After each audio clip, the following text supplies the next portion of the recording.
Brother ఇక్కడేనా? ఇక్కడ ఎట్లా ఉండి ఎంపీ ఎలక్షన్స్ లో ఎవరికి పడే అవకాశం కనబడుతుంది? మాక్సిమం బీజేపీకి హోప్స్ ఎక్కువ ఉన్నాయి. ఈటల రాజేందర్ గారికి ఆయన ఈటల రాజేందర్కి ఎందుకు ఓటేయాలి ఇక్కడ? ఆయన అనుభవం ఎక్కువ ఉన్నది ఆయనకి. ఇంకోటి 5 సార్లు ఎమ్మెల్యే గెలిచిన ఇంతకుముందు గెలిచిన అనుభవం కూడా ఉంది ఆయనకి. సో మాక్సిమం ఆయన్నే గెలవచ్చు.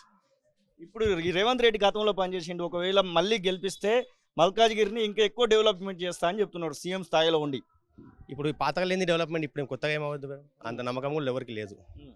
సో మాక్సిమం అదే ఈటల రాజేందర్ గారే అనుకుంటున్నారు అందరు. మీరన్నా ఇక్కడేనా?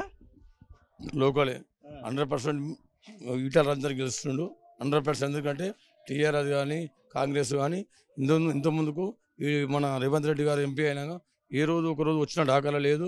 కోట్పల్లి కాన్స్టిట్యూషన్ అని 100% మా ఫ్రెండ్స్ కానీ లోకల్ కానీ ఎంపీ సీట్ మాత్రం ఈటల రాజేందర్ 100% భారీ మెజార్టీతో గెలుస్తుండు.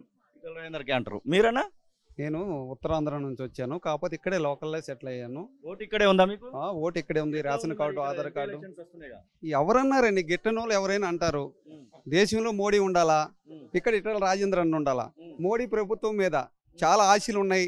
దేశానికి మోడీ అవసరం. ఆయన గెలిచినాడు, ఇంతవరకు ఆయన ముఖమే మాకు కనిపించలేదు. ఇక్కడ మేము 70% ఉన్నాం ఉత్తరాంధ్ర నుంచి వచ్చిన వాళ్ళు.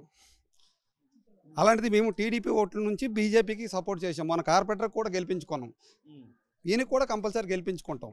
ఎందుకంటే బీజేపీ సెంట్రల్ ఉంటే గల్లీలో ఎవడున్నా పర్వాలేదు, ఢిల్లీలో మోడీ ఉండాలి. మీ లెక్కనే అనుకుంటారా? మొత్తం ఇక మీ దగ్గర ఆంధ్ర నుంచి వచ్చినటువంటి ప్రతి ఒక్క ఓటర్ మీ లెక్కనే అనుకుంటారా? మా లెక్కే 75-100% మా లెక్క అంటారు. ఎందుకంటే మేము టీఆర్ఎస్కి వేయము. ఇంకోటి, ఆయన ఎంపీగా గెలిచాడు రేవంత్ అన్న. ఎక్కడికైనా ఒక కార్యక్రమం పెట్టాడా? ఎవరికైనా కనిపించాడా? ఎన్నిసార్లు వీళ్ళు వస్తాను, ఏదైనా కార్యక్రమాలు చేస్తాను, మా బీజేపీ ప్రభుత్వం ఆదుకుంటుంది. ఉత్తరాంధ్ర వాళ్ళకి ఎన్నో కష్టాలు ఉంటాయి. మెడికల్ క్యాంప్ పెట్టారు, కళ్ళు చెక్ చేసి అద్దాలు ఇచ్చారు, ఎన్నో విధాలుగా సేవలు చేస్తాను.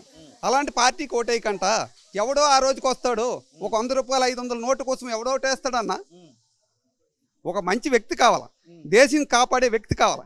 దేశం కాపాడినోడు ఎవరు? మోడీ. మోడీ ప్రభుత్వం ఉంటే ఇక్కడ కూడా బాగుంటుంది.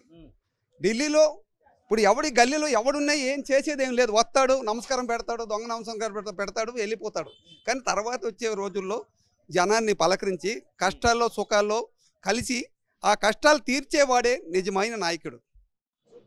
ఇక్కడ ఎవరు గెలవడానికి అవకాశం ఉంది? మీరు నిజమైన నాయకుడు ఎవరు అనుకుంటున్నారు? మా నాయకుడు ఈటల రాజేందర్ గారు 100% గెలుస్తాడు. ఎందుకంటే కుక్కడపల్లి నియోజకవర్గంలో సెటిలర్స్ ఎక్కువ. ఇంకోటి, ఉత్తరాంధ్ర వాళ్ళ నుంచే కానీ ఆంధ్ర వాళ్ళే కానీ మల్కాజ్గిరి ఉందా పార్లమెంట్లో, ఆంధ్ర వాళ్ళు సెటిలర్స్ ఎక్కువ. ఆ రోజు రేవంత్ అన్నకు కూడా సానుభూతితో గెలిపించాము. మరి ఈరోజు ఈయన గెలిపించుకోమని ఎలా అనుకుంటారు? ఎవరో గిట్టని వ్యక్తులు ఎన్నో మాట్లాడతారు, అవన్నీ పట్టించుకోకూడదు. రేపు రాబోయే పార్లమెంట్ ఎలక్షన్లో 12 సీట్లు మేము గెలిచి సత్తా చెప్తాం.